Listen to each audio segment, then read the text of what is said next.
Newsfirst, Newsline with Rajah.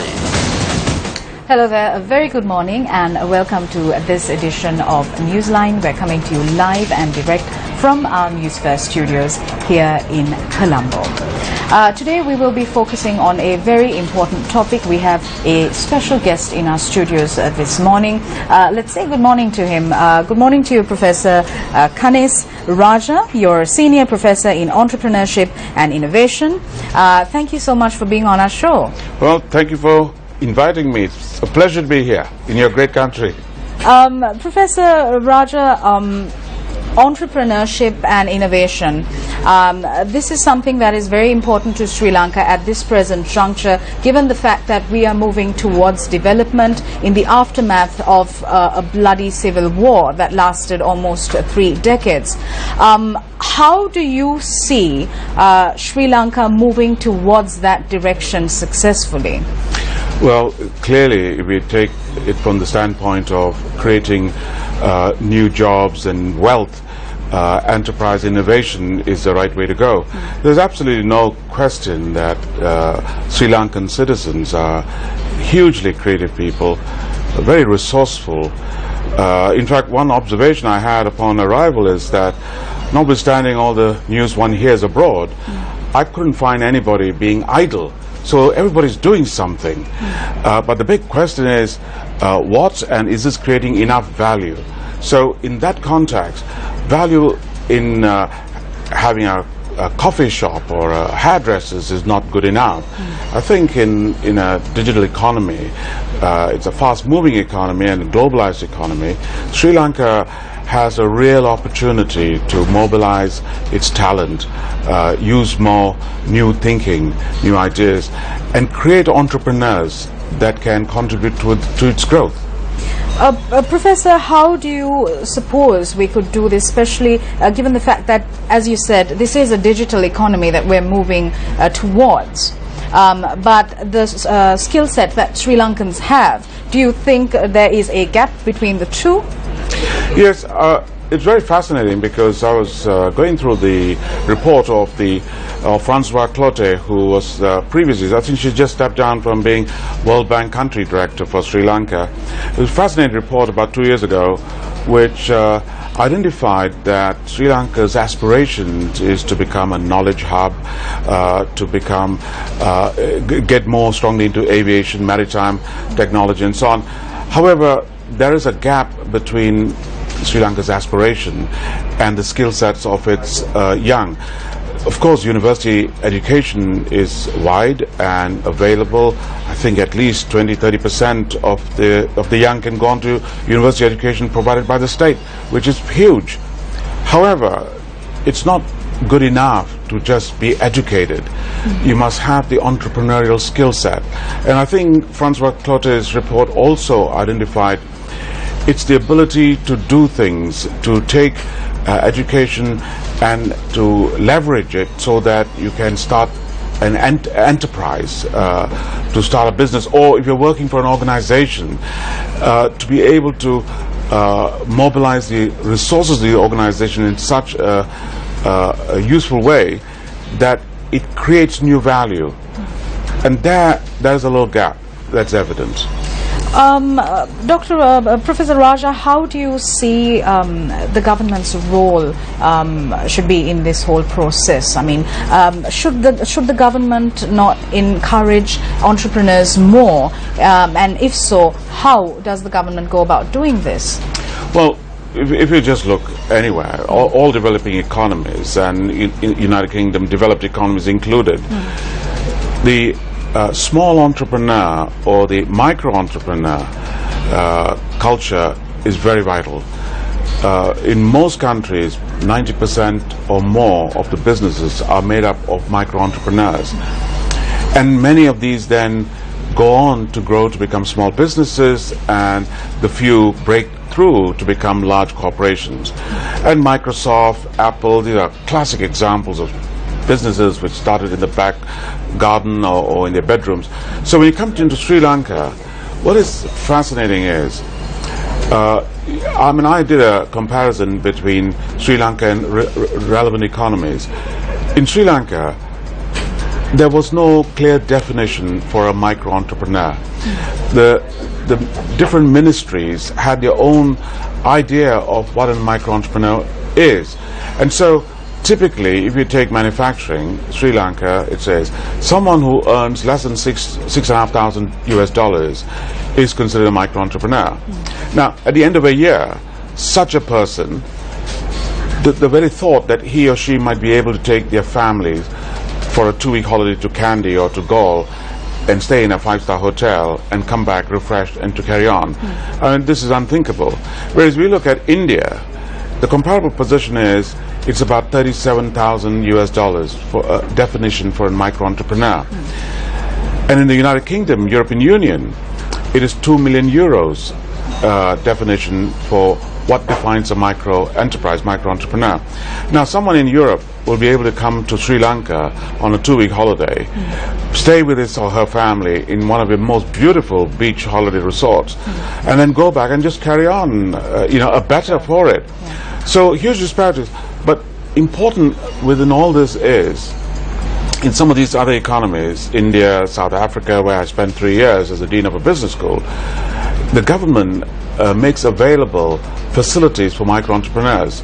So, for example, they would give important tax breaks so that until you reach a certain threshold, which is quite substantial, you don't have to pay taxes. Right. But you come within the tax catchment. And the importance of doing that is the government can then identify that you are out there and provide support, which is not so evident here. Now, I'm saying that, but the government is clearly very keen to build up its enterprise group or a group of people who can get into the market and who can then grow the economy. So when I look more closely at what's happening in higher education, what's very useful is the Universities Grants Commission has embarked upon an initiative which is basically saying to a number of universities, look, why don't you start a university business link? And recently I was in the Northern Province, and the University of Jaffna asked me to have a look and see what comments I might make, because as they formulate their own policies to guide them into this area. I found it hugely encouraging because there is joined up thinking between what the authorities are planning for the country and what the Universities Grants Commission, which is very focused on higher education, is actually doing on the ground. So this forging a link between graduates or undergraduates and postgraduates and those coming out, the alumni and businesses, is very important, because now for the first time universities can be more formally engaged in helping and working with corporates to solving their problems, learning the skill sets that are important, which as a consequence of this interaction will generate the opportunity for a number of businesses to emerge. So there is some movement here, but I think there is important gap between the country's aspirations, say in starting a megapolis. It's a wonderful idea, and it's very encouraging to see such focus in this area. But again, one would observe you need to have the skill sets, vocational skill sets, in addition to academic skill sets. Sure. And so one would say the entrepreneurial behavior has to be inculcated in the young of Sri Lanka. Okay, so miles to go then.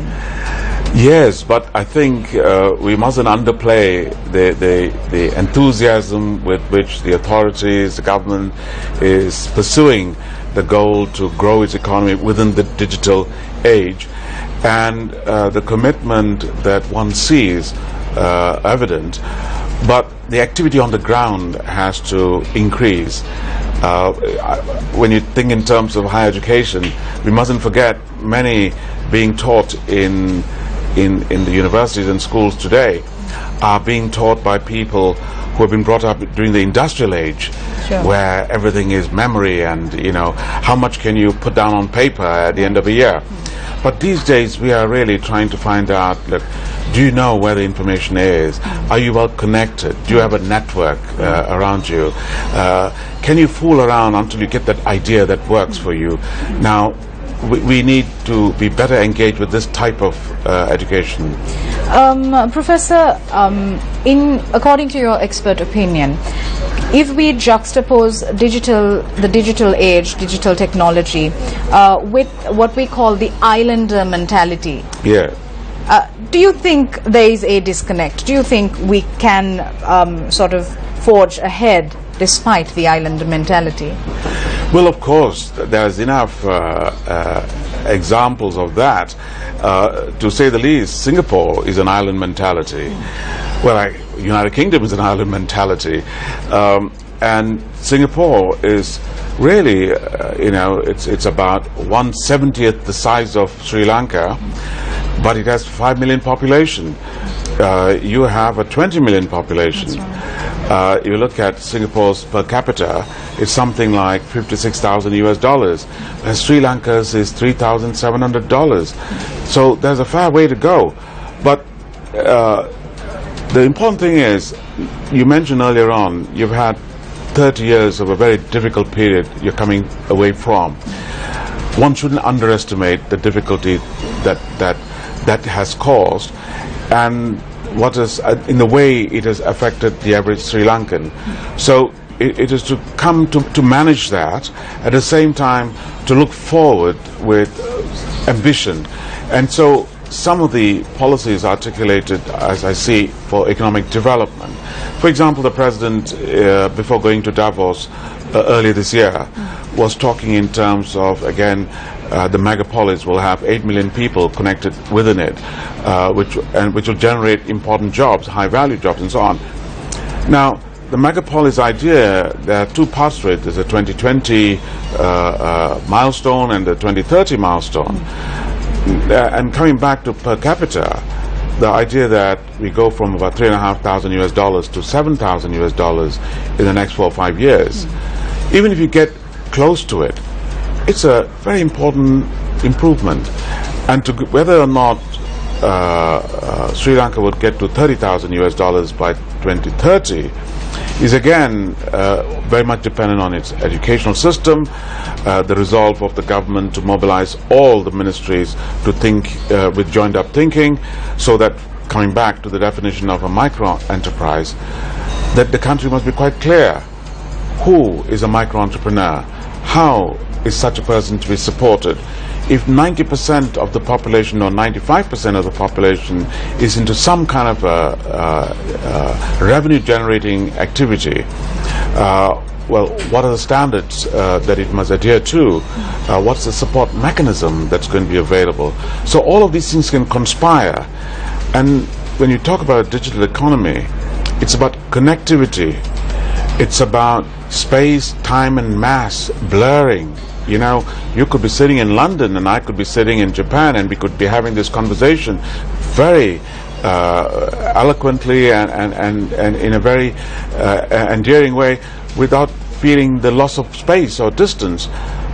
But to have that within this economy, I think the educational system must move on a little, one would think. All right, thank you very much. We are in conversation with Professor Kanis Rajah, Senior Professor in Entrepreneurship and Innovation. On that note, we're going for a short commercial break. We'll be right back.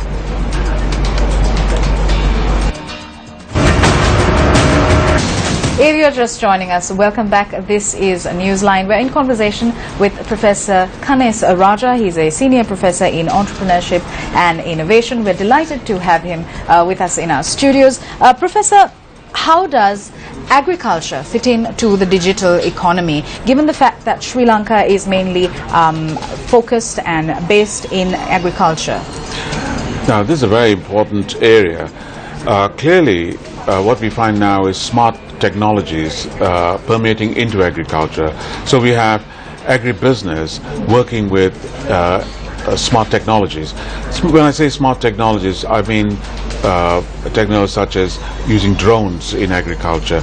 They can not only go and spray the fields, they can also take aerial photographs, and they can also take out weeds using laser.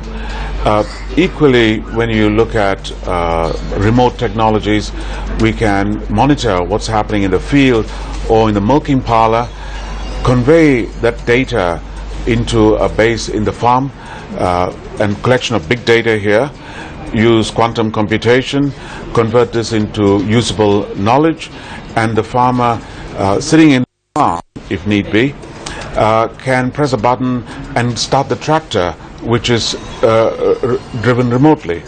And using robotics, it's easier, so more efficient to plow a field using a tractor without a human driving it than when you're using a human driving it. And everything shows you can get up to 10% more efficiency, because a human person might sometimes go over the same ground or try and leave the border towards the edge of the field, whereas a tractor driven by robotics doesn't worry about things like that.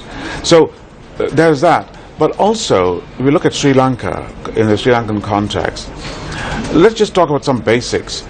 Sri Lankan farmers are very keen to get as high a yield as possible. How much of crop selection is going on is debatable.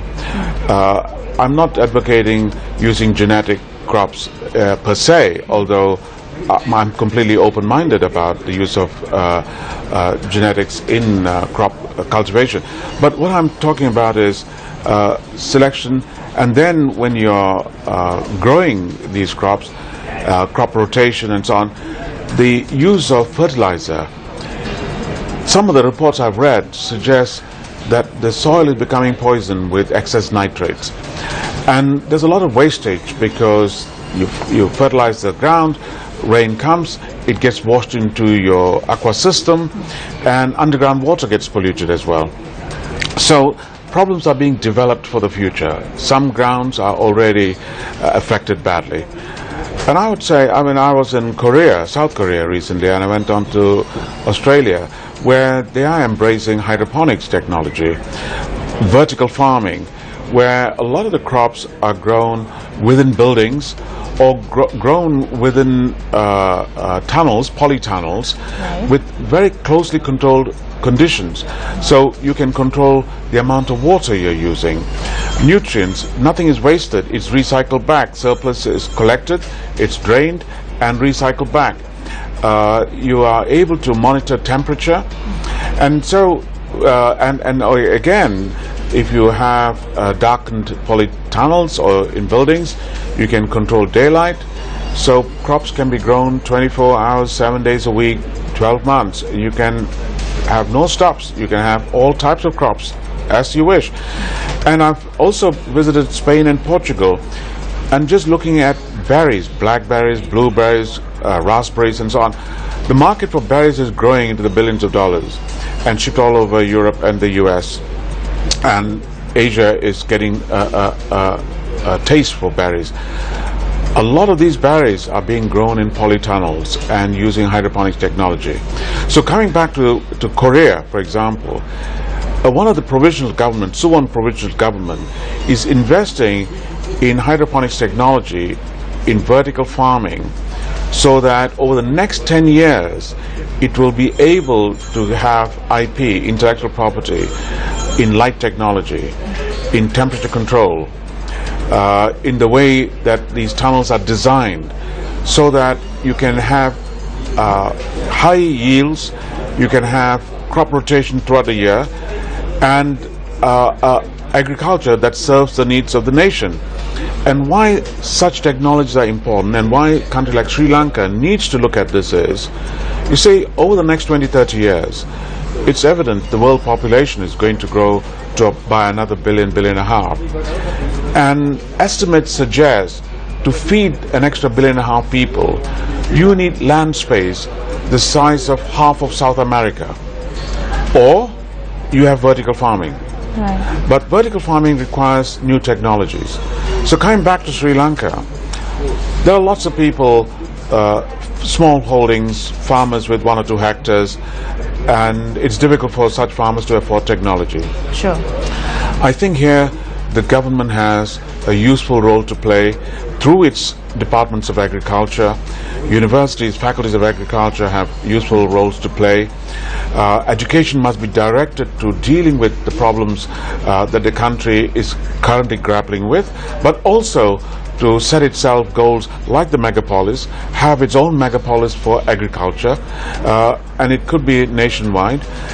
And one way forward is how, and addressing the question, how do you get the smaller farmer to adopt technology that might well help him or her with his farming to increase yields and so on, to have better crops. It is perhaps Sri Lanka's own answer to how do you get farmers grouped together in some form of cooperative where, with the help of government support, it becomes more affordable to the farmer to embrace technology, which can then improve their lot. And there's another issue here. Succession planning in farming communities is a problem. The young, if they become educated, are moving away from farming in Sri Lanka as they are in Europe, as they are in Korea. That's a big problem about farming losing its people. So if you bring in better means of farming so that you have better revenue streams coming in, it then gives hope for the young to come into farming and actually to embrace it as important career choices. Sri Lanka is a wonderful country. Farming doesn't need to be restricted to crops. Your tourism can be intertwined. Diversification on the farm, food farming or food tourism can be intertwined with farming on the land, and children can come in with their families and spend time on chalets on farmland. So the whole economy can be better managed through appropriate diversification but tied into agriculture. And if you have drone technology out there, this will be such an attraction to not only tourists but also for other farmers to understand the benefits of this. But it has to be demonstrated. Someone has to take the lead here. So I would say technology coming into farming is going to be essential. Better farming methods are going to be important. Managing water shortages are going to be very, very important to a place like Sri Lanka. And if you identify appropriate use of land, I was in New Zealand in the last 6 months, where one of the most important companies that is growing, and they've just gone in for crowdfunding for about $5 million US, and successfully achieved it too, is to map agriculture. In other words, you map a piece of land, say the size of one of your provinces, and say what has actually happened on this piece of land over the last 20 to 40 years. What has produced the best yields? What are the inputs that have gone in? What's the outputs that have come out? And what has been the profitability? Some land is just not suitable for agriculture. You might want to convert it to industrial farming or industrialization into industrial sites. Some for housing. Unfortunately, the human mind is such, it always wants to build houses on the best land, which is invariably the best land for farming.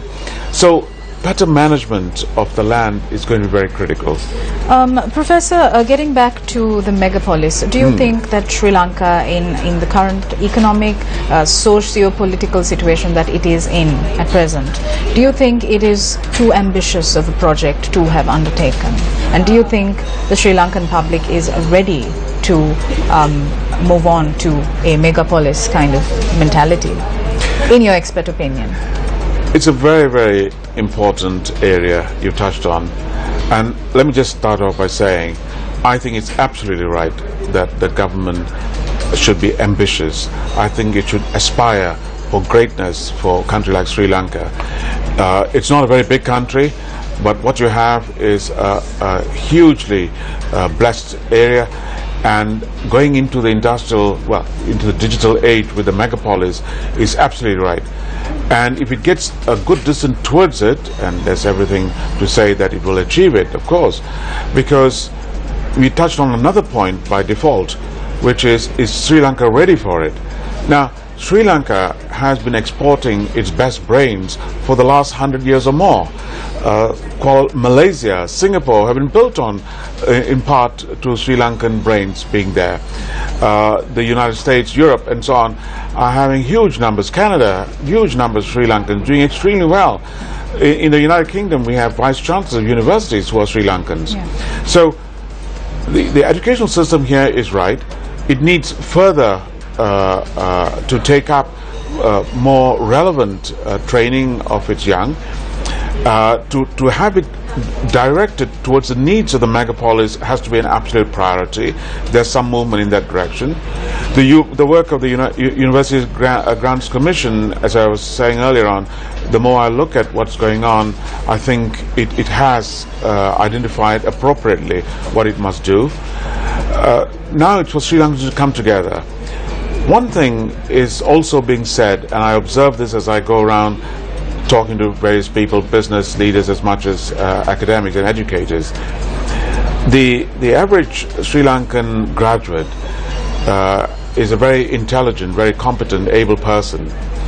But sometimes this doesn't come through. When you are out there, first amongst equals, competing internationally, globally, I think entrepreneurial behavior is also to be seen when you have a greater sense of self, confidence, trident, showing your dynamism, wearing it on your sleeves. And here, the other training beyond vocational training is skill sets, attitude, being able to articulate your thoughts very competently, very stridently. These are not things that come naturally. And alas, the very same thing that makes Sri Lankan special, you know, the charm, the grace, the poise that you have, sometimes makes the Sri Lankan look perhaps even subservient, which is not the case at all. You're just being respectful. So when I look at it, and I say to the average Sri Lankan, you know, you're such a special person. The average Sri Lankan is born with 3 languages. Most countries, they struggle with just 1 language. And the Sri Lankan doesn't realize how special he or she is. Now, I think so much about the Sri Lankan psyche that is unique. But again, in coming forward into the digital economy, coming away from 30 years of a very difficult period, embracing the megapolis in its entirety, these are huge challenges. And I think with the government being very engaged with it, with education being very engaged with it, the corporates have a big role to play. They must also engage with it and engage with the universities. So multi-stakeholder engagement is what you're advocating. You've said it. That's exactly right. All right, we're on our last 2 minutes of the show, Professor. I'd like to ask you an important question. Do you think, in your opinion, that the Sri Lankan government is creative enough to take the country forward? Now, this is a very interesting question. I've been in the whole area of creativity much of my career. I've published in it, I present on this all the time. And the one question I have for Sri Lankan government, big businesses, professors at universities, do you really know what creativity is really all about? And once you think about it, and once you know this, what is innovation? Do you really have a take on what innovation is? What is enterprise, entrepreneurship? We use these words so frequently, but do we really understand it? But creativity is coming up with unique thoughts, fit for purpose. Invention is making these thoughts workable. Innovation is leveraging, converting this into tangible and intangible benefits. Enterprise is to add value and to creating a greater nation for Sri Lanka. How does that sound? Well, that sounds like a very comprehensive definition, but you still didn't answer my question, Professor. Sri Lankan government, in wanting and aspiring to build a megapolis, for example, has shown its creativity. Sri Lankan government and the authorities and the universities I see now expanding and growing. The Sri Lankan government is putting, I believe, it's going from about 2% of GDP to 6% of GDP into education. This is creativity. as I go around and I see the buildings coming up, the aesthetics, developing the port project and so on, I think this is creativity. I think it should also keep at its infrastructure development, building more roads. That will be more signs of creativity. I think Sri Lankan government is hugely creative. All right, thank you very much. A very interesting conversation. Professor Kanis Rajah, Senior Professor in Entrepreneurship and Innovation. Thanks so much for joining us this morning. And we'll see you again, same time, same place, tomorrow.